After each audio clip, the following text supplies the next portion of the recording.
It was 7:45 in the morning when Malik Brown walked through the tall metal gates of Jefferson High School.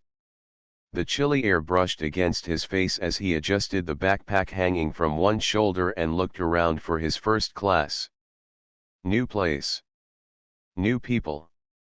New chances. Again. Malik had moved from city to city 3 times in the past 2 years. Each move meant saying goodbye to a few newly made friends and starting over like a blank page. This time, they had moved to care for his grandmother, who had fallen sick. He walked with calm steps, his deep brown eyes scanning the students laughing and shouting across the schoolyard. So many loud faces. Malik said nothing. He had learned one thing over the years: silence made people curious, and curiosity could sometimes become trouble. As he entered the main hallway, things got louder: lockers opening, footsteps rushing past, students shouting across the corridor. It was chaos to most, but Malik didn't flinch. His expression stayed calm, almost unreadable. "Hey, who's that?" a boy whispered to his friend. "No idea. Never seen him before." Malik passed them without a glance. He was dressed in a simple gray hoodie, clean jeans, and white sneakers. There was nothing flashy about him, but something about the way he walked, slow, balanced, focused, caught the attention of a few students. Almost like he was completely comfortable yet alert, like someone who didn't need to speak to be noticed. But in every school, there are always people who don't like seeing someone too calm, too different, too confident. And those people? They noticed him too. First encounter: as he reached his assigned locker, Malik leaned his backpack against the wall and started turning the combination. Just as the lock clicked, a sharp voice came behind him. "This row's full, new kid," said a tall boy with spiked hair. Malik glanced to his side. 3 boys were standing behind him, arms crossed and eyebrows raised. The one in front wore a football jacket. His name, Chris, was stitched on the side. "You lost or something?" Chris added with a smirk. "No," Malik replied simply, not rude, not afraid. "Locker 116. This one." Chris walked slowly, stopping just inches away. "I don't think you belong here." Malik turned and looked him in the eyes calmly, without blinking. "Does it belong to you?" Malik asked, voice low but clear. Before Chris could answer, a teacher walking by interrupted. "Everything okay here?" Mrs. Nichols asked, her eyes shifting between the boys. Chris smiled like nothing had happened. "All good, ma'am. Just getting to know our new classmate." Malik nodded. "Yeah. Just talking." The teacher raised an eyebrow but walked off. Chris leaned closer and whispered, "We'll really get to know each other later." Then the group walked off, pushing through the hallway, laughing. Malik opened his locker and pulled out his books, face calm again. He'd seen boys like them before. They laughed loud and walked proud, but many times, they fought battles on the inside too. Malik didn't hate them.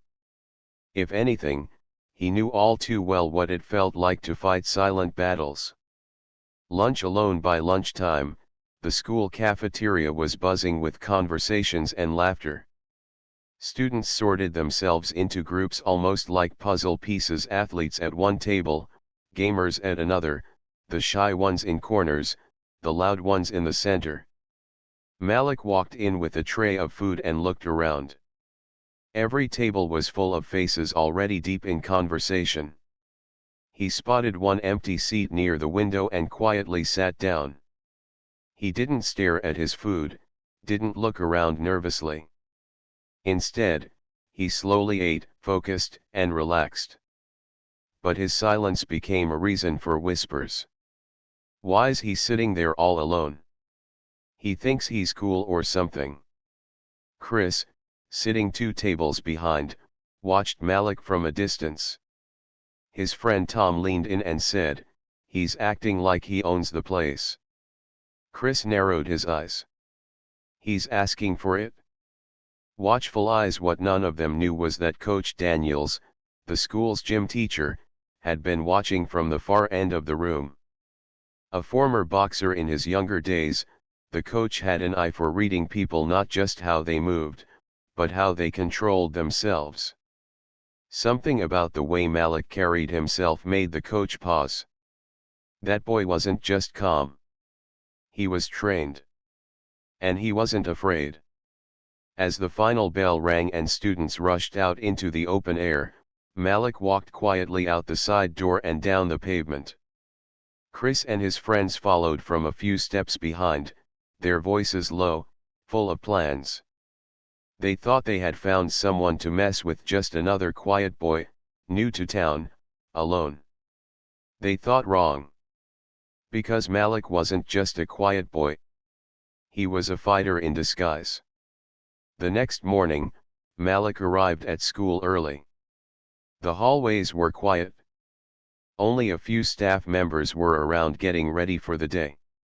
Malik liked the stillness. For some reason, it reminded him of early mornings with his father, those quiet jogs before sunrise, long before the world had a chance to become noisy. He stopped by the gym entrance and peeked inside. Coach Daniels was already there, bouncing a basketball while checking equipment. The coach noticed Malik immediately. "Morning, son," he said, placing the ball on the rack. "Good morning, coach," Malik replied politely. "You play?" the coach asked, nodding toward the court. "A little," Malik answered with a shrug. But Daniels wasn't fooled.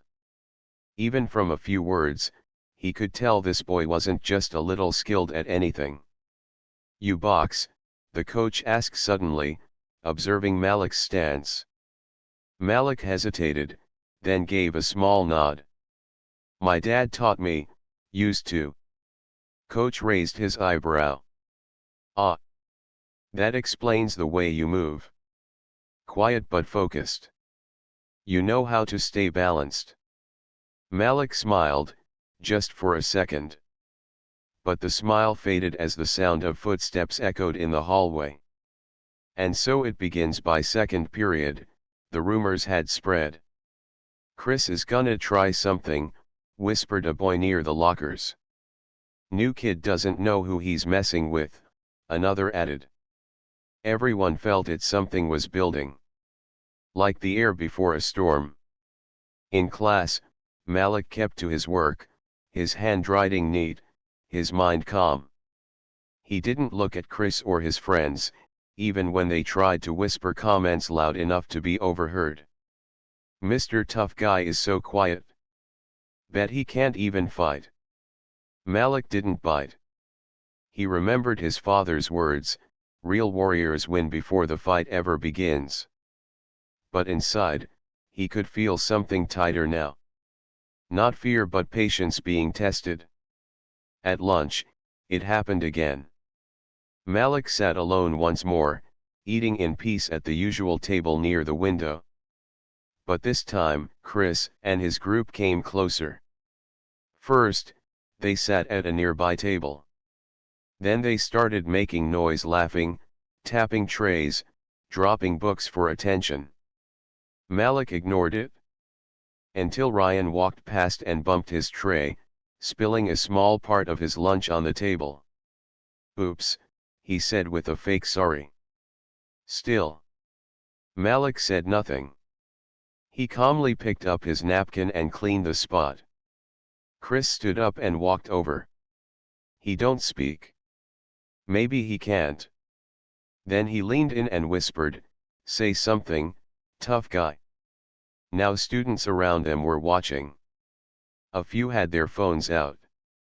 Some wanted a show. Others watched with concern. Malik looked up, met Chris's eyes, and said quietly, You're trying to wake something you don't understand. Chris blinked, taken back for a second. Is that a threat? No, Malik answered.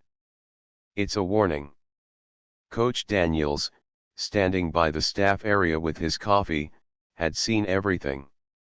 He didn't interrupt. Not yet. He was watching how it unfolded. Sometimes, adults step in early. Sometimes, they let a boy become a man not through anger, but through choices. Why they push what nobody understood was this: Chris wasn't just trying to look cool. He was pushing Malik because he felt challenged, even though Malik had barely said a word. Chris had built his reputation through fear, not respect. He was used to being the one people listened to, the one they avoided. But someone like Malik, calm, focused, unbothered, made Chris feel small. And that scared him. Because power built on fear always falls when someone brave walks in. Remembering the fighter after school, Malik didn't go straight home. Instead, he walked to a nearby park where nobody else was around. He dropped his bag, took off his hoodie, and pulled out a pair of old boxing hand wraps that he had folded deep inside his bag. He wrapped them slowly, his fingers moving from memory. There was a tall tree nearby. Malik stood in front of it, closed his eyes, and began moving soft jabs, steady footwork, sharp focus. He wasn't hitting hard. He was practicing control. Every movement reminded him of those garage sessions with his father. Focus. Balance. Breath. He wasn't preparing for a fight. He was preparing to avoid one and still walk out stronger. A message waiting the next morning. As Malik opened his locker, he found a folded piece of paper taped to the inside. No name. Just one sentence: meet me behind the gym. After school. He didn't need to guess. Chris. Malik folded the paper slowly and placed it in his pocket. He knew the moment had arrived. He wasn't excited. He wasn't afraid. But he was ready, not because he wanted to fight, but because some boys only learn when they're shown the truth, not in punches, but in presence. The final school bell rang through the hallways of Jefferson High like a slow drum. Students gathered their books, chatted as they walked out, and some hung back, their eyes full of curiosity. Because word had spread. Malik was meeting Chris behind the gym. Phones buzzed. Whispers passed through lockers and backpacks like waves in water. Is it true? Are they gonna fight? Finally, the new kid gets humbled. What if he wins? Some were excited. Some concerned. Some were secretly hoping Malik would teach Chris a lesson. But no one really knew who Malik was or what he stood for. A quiet arrival. Malik didn't rush. He packed his book slowly, placed the folded note back into his pocket, and walked toward the gym's back doors. His steps were calm. His eyes, focused. You could feel something steady in him, like he was carrying more than just his school bag, maybe a lifetime of lessons. When he arrived, a crowd had already gathered, forming a loose circle around the grassy field behind the gym. Chris stood in the middle, arms folded, laughing with Ryan and Tom. Malik didn't say a word. He stepped into the ring of students, dropped his bag near a tree, and looked at Chris. Not with anger. Not even fear. Just a gaze that said, "You sure this is the road you want to walk?" The final push. Chris frowned slightly at Malik's calm face. It unsettled him. This wasn't how people usually reacted. He puffed his chest. What, you not gonna talk now? Malik replied quietly, I didn't come here to fight. Chris laughed, but his laugh didn't echo like before. Oh, come on. All that tough walking, and now you're backing out. Some students chuckled nervously. Others looked disappointed. Malik wiped his hands on his pants and faced Chris directly. I didn't come here to fight you, Chris. I came to face the boy you used to be, the one who needed someone to care but got ignored instead. The crowd fell silent. Chris blinked. What? Malik took a step closer. You're not angry at me. You're angry at something else. Maybe your past. Maybe your home. I don't know. But I'm not your enemy. Chris stood still, his fists slightly clenched. Malik continued. Do what you came here to do. Swing if you want. But I'm not lifting my hands. Chris looked around. Everyone was watching. Phones recording. Friends behind him. Pressure rising. He raised his fist slow and stepped toward Malik. Murmurs in the crowd. Then he stopped. His hand shook. Malik didn't flinch. He didn't step back. He just said, your choice. Breaking the cycle, Chris lowered his fist, confused. Angry. Embarrassed. Nah, forget this, he muttered, stepping back. He turned swiftly and pushed through the crowd, disappearing around the corner of the building. Tom and Ryan stood frozen before slowly walking away too, but the energy around them had changed. The crowd stood in silence not because there was no fight, but because what they had just witnessed was something greater. A different kind of strength. A whole different kind of victory. Murmurs turned to respect. He just stood there, he didn't have to swing to win. I think that's the strongest thing I've seen. Coach Daniels, watching from a distance like he often did, smiled to himself and whispered, that's a real fighter. The aftermath over the next few days, things shifted at Jefferson High. Chris wasn't walking around as loud anymore. He didn't speak much in class. He avoided eye contact for a while. Something inside him had changed quietly, but clearly. As for Malik, students began saying hello to him in the hallways. Someone asked him to join a project group. Another invited him to sit at their lunch table. Even though Malik was still quiet, people saw him differently now, not as just the new kid, but someone who carried something stronger than fists. During gym class, Coach Daniels walked up to Malik while he practiced passing drills. You know, the coach said, that took more strength than most championship fighters ever show. Malik just smiled. I didn't win anything, he replied.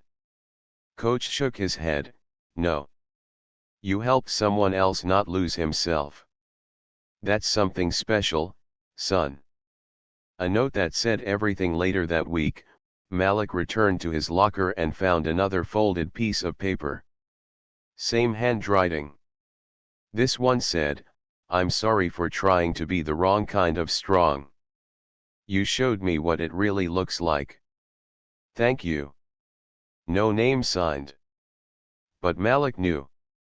He tucked the note gently into his backpack. As the school week went on, Malik continued his rhythm, quiet, steady. But now, people watched him with respect, not curiosity. Because sometimes, the strongest people aren't the loudest. Sometimes they don't hit back. Sometimes they just stand still. And let truth win. Monday came quietly, just like Malik. The energy at Jefferson High was different now. Not a big public change, but something softer. The same students filled the halls, the same voices echoed through lockers and stairways. But between all the noise, there was a new kind of silence, a respectful one. People still talked about what happened behind the gym. Not because there had been a fight, but because there hadn't. And that choice, Malik's choice, had moved something in more people than he knew. A seat at the table Malik usually sat alone at lunch, near the window. He never complained. Privacy wasn't new to him, it was a part of life. But on Tuesday, something different happened. A boy from his math class, Ravi, walked over with his tray and paused. "Hey, mind if I sit here?" Malik looked up in surprise and gave a small nod. "Sure." They ate in silence for a few minutes before Ravi said quietly, "What you did last week, that was strong, man. Like, really strong. I don't think I could have walked away like that." Malik smiled gently. "You'd be surprised what you can do when you're tired of fighting the wrong way." After that, 2 more students asked to join. Then another. By Thursday, he wasn't alone at lunch anymore. No cameras. No interviews. Just quiet changes. Chris and the mirror. Chris hadn't said much since that day. The noise, the jokes, the tough guy walk, it all seemed to shrink around him now. In the mirror at home, he started seeing things differently. Not in his face, but in his eyes. He saw the moment Malik stood still, the way the crowd had watched him, not Chris. For the first time, Chris had nothing to say. And it bothered him. But it also woke something up inside him. During gym class on Friday, Coach Daniels called Chris over privately. "You all right?" Chris shrugged. "I don't know. Sometimes the fight you need to win is not with someone else," Coach said. "It's with yourself." Chris didn't reply. But that night, he couldn't sleep. He was starting to realize that hurting others didn't make his own pain disappear, it only passed it forward. A stronger foundation. That same week, Coach Daniels invited Malik to help lead a new after-school program, the Respect Club. A small group where students could come and learn how to handle anger, pressure, and conflict without violence. "We're giving students tools," the coach explained. "You've learned how to carry yours. Now maybe you can help others do the same." Malik agreed with a quiet nod. His first time standing before the group, he felt nervous. Not afraid but unsure. He looked at 10 faces in front of him. Some shy.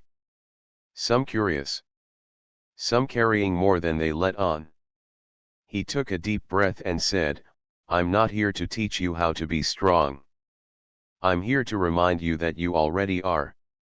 That was all he said. And somehow, it was enough. A talk with Grandma. One evening, Malik sat beside his grandmother as she rested on the sofa. She had just finished her medicine and smiled as he brought her tea. "You look taller, baby," she said, her voice soft. Malik chuckled. "I don't think I grew." She nodded anyway. "No, not here." She touched his head. "Here." He wanted to tell her what had happened behind the gym. About the note. The kids at lunch. The club. But before he could, she took his hand and said, "Your daddy would have been proud of the kind of fighter you became." That meant everything. Because Malik wasn't fighting people anymore. He was fighting old shadows and winning. Tom and Ryan. By the end of the week, even Tom and Ryan, who had followed Chris closely before, seemed to be changing. They came up to Malik near the lockers one afternoon. "We didn't know you like that," Tom said. "No hard feelings," Ryan added. Malik didn't promise friendship. But he nodded and said, "No grudges." And that was more than enough. When stories began to spread by now, teachers had noticed the shift. Fewer hallway arguments. Improved attitudes. Group work without complaints. Something had taken root. A few weeks later, Malik's story made its way to a nearby school where bullying had been a problem. A teacher there came to visit Jefferson High's Respect Club. She listened carefully, then pulled Malik aside. "You didn't just walk away from a fight," she said. "You walked toward change. And you brought others with you. Because when one person stands in peace while others demand war, hearts begin to listen." It had been a month since the day behind the gym. Jefferson High felt a little different now, not perfect, but better. Less pushing. Fewer fights. More quiet nods in the hallways and conversations that felt real, not forced. Malik never asked for attention. He still walked the same way, calm steps, eyes focused, bag on one shoulder. But now, people made space for him when he passed. Not out of fear, but out of respect. An unexpected invitation. One Wednesday morning, Malik was called to the main office. A little confused, he made his way there with quiet curiosity. When he arrived, he saw Principal Jones waiting with a kind smile. "Morning, Malik," she greeted softly. "I wanted to share something with you." She handed him a printed email from an organization called Youth Voices United, a program that taught leadership to students dealing with bullying, anger, and trust issues. They had heard about Malik through the school's guidance counselor. "They'd like you to speak at their upcoming youth event," she said. "They want to hear your story, your way." Malik stared at the page, unsure. "I've never spoken in front of a crowd." Principal Jones smiled warmly. "Sometimes, your story does the speaking for you." At first, Malik thought of saying no, but something inside him whispered, "Think about the kids who feel how you once did." He folded the paper and gently placed it in his pocket. The first step. 2 weeks later, Malik stood backstage at a small community center where the event was being held. Posters lined the walls: "Your voice matters, share your real, strong starts quietly." There were about 60 students in the room, some from other schools, some from community groups. A few teachers, parents, and 1 or 2 local reporters sat in the back. Coach Daniels stood near Malik, checking the mic one last time. "You ready, champ?" he asked gently. Malik took a deep breath and nodded. "As ready as I'll ever be." The story begins when Malik walked onto the stage and stood behind the small podium. The room went quiet. He didn't speak right away. He looked out at the crowd. Faces stared back, some curious, some tired, some hopeful. Then, in a steady voice, he began, "My name is Malik Brown. I've moved 3 times in the last 2 years. Every time, I had to start over. New names. New faces. New battles. When I came to Jefferson High, I already knew how bullies worked. What I didn't know, was who I was becoming." The room listened closely. He shared pieces of his journey: losing his father, learning to box, holding back when he wanted to strike. And when he told them about the moment with Chris, the whole gym fell silent.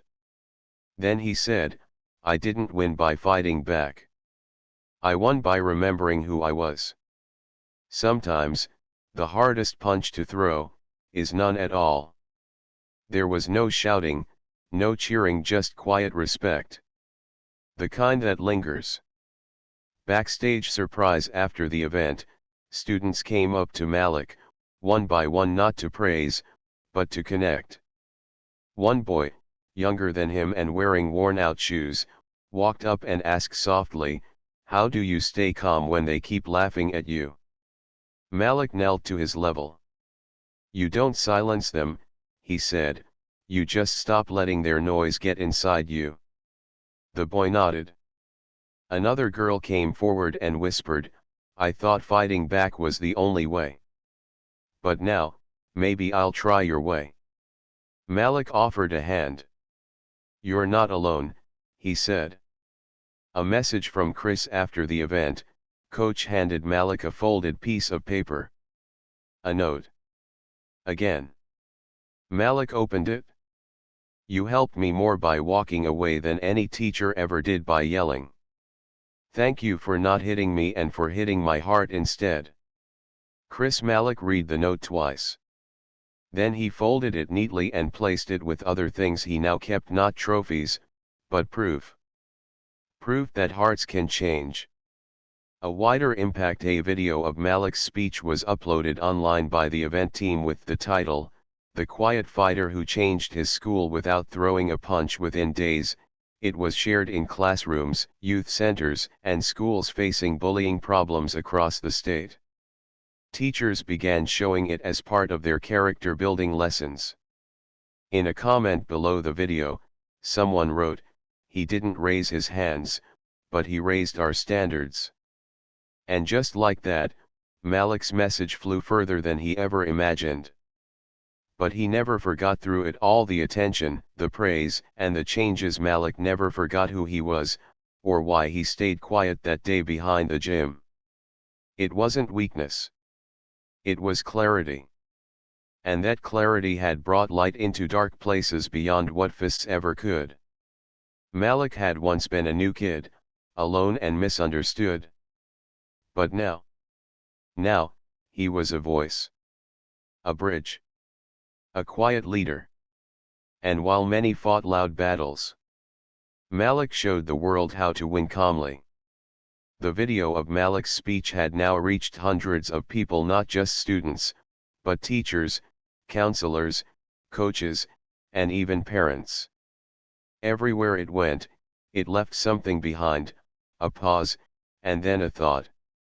And slowly, that thought began to change hearts.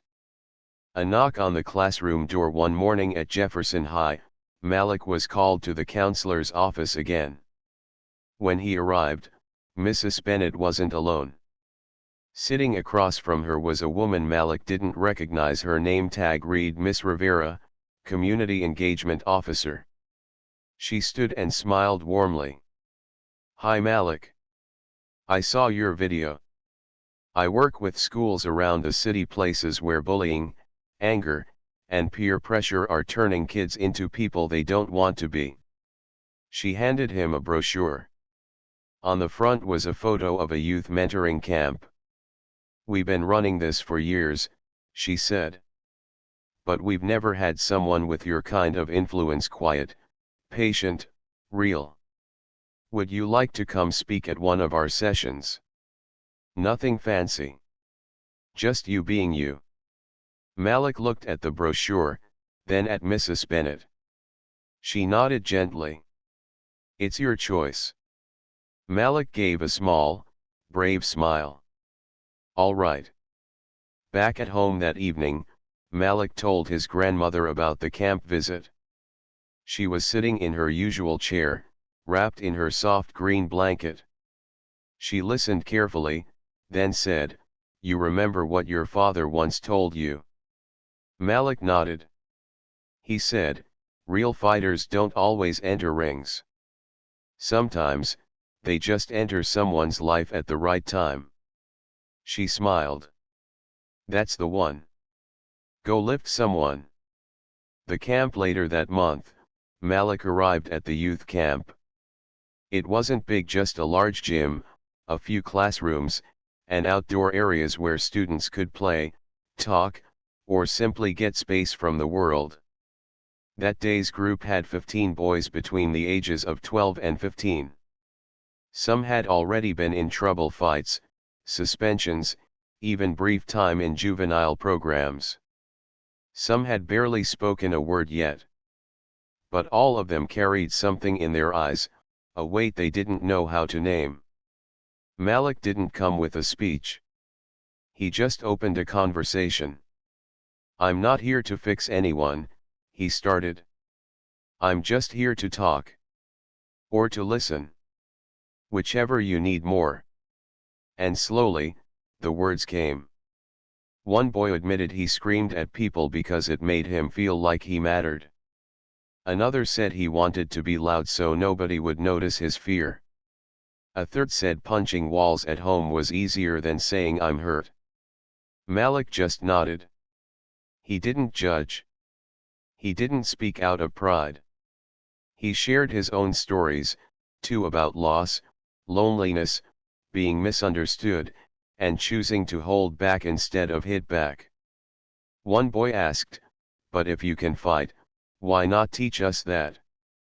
Malik smiled.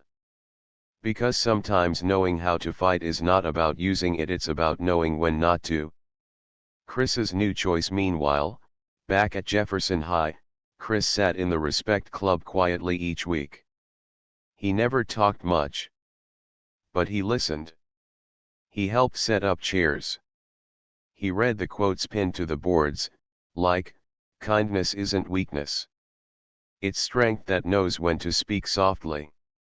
One day, Coach Daniels asked Chris to help talk to a younger student who kept getting into fights, same spot Chris had been months before. Chris was hesitant. "What do I even say?" Coach clapped him on the back. "You've already lived it. Just say what you needed to hear back then." Chris did just that. And for the first time, it felt like he wasn't following someone else, he was becoming someone others could follow. From school to community. Soon after, Jefferson High was invited to share its Respect Club model at a gathering of local school leaders. The principal asked Malik if he'd attend. "Not as a guest," she said. "As a representative." Malik took a deep breath. Public events still made him nervous, but he had learned something: when the story you hold has helped even one person, it's worth telling. He said yes. That weekend, standing in front of principals and teachers from other schools, he wore his regular jacket, kept his tone soft, and simply said, "I found out I didn't need to fight people. I needed to understand pain, mine and theirs. I didn't become stronger by winning anything. I became stronger by choosing peace when I had every reason to choose war." Some in the audience wiped away silent tears. None of them expected so much wisdom from someone still in high school. The school wall. One day, weeks later, a new display appeared on the wall outside the school library. It had Malik's photo, along with a quote beneath it: "Silent strength is not silent forever, it speaks through the lives it changes." Students admired it. Teachers pointed it out. Even parents leaving after meetings stopped to read. But Malik didn't ask for it. He didn't even want his face on the wall. So why didn't he stop it? Because it wasn't about him anymore. It was about what he stood for. Malik never bragged about what he had done. He never needed attention. But somehow, by staying calm, he had created a storm of change. Not through power, but by reminding everyone what real strength looks like. Spring had arrived in Jefferson. The trees outside the school were blooming with bright green leaves, and sunlight poured through the classroom windows. It had been almost 6 months since Malik first walked through the school gates with his backpack, his silence, and his story. But now, things were different. Not because Malik had changed much, he was still quiet, still steady, still humble. But the way the world saw him had changed. More importantly, the way others saw themselves had changed too. Recognized but still grounded. On a Friday afternoon, the school hosted its annual Voices of Tomorrow assembly, an event where students were celebrated for what they brought to their school and community. Parents, teachers, and local officials all gathered in the gym. When it was Malik's turn to speak, the applause began even before he reached the mic. It wasn't loud or wild, it was warm. Full of respect. Full of knowing nods. He stepped up slowly, smiled once, then spoke softly into the microphone, I didn't plan to become anything more than a quiet student.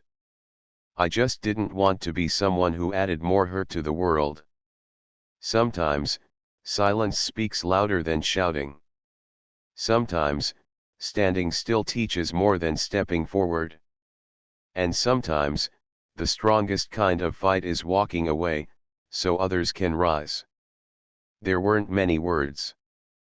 But the gym was silent in the best way, the kind of silence that means everyone's heart is wide open.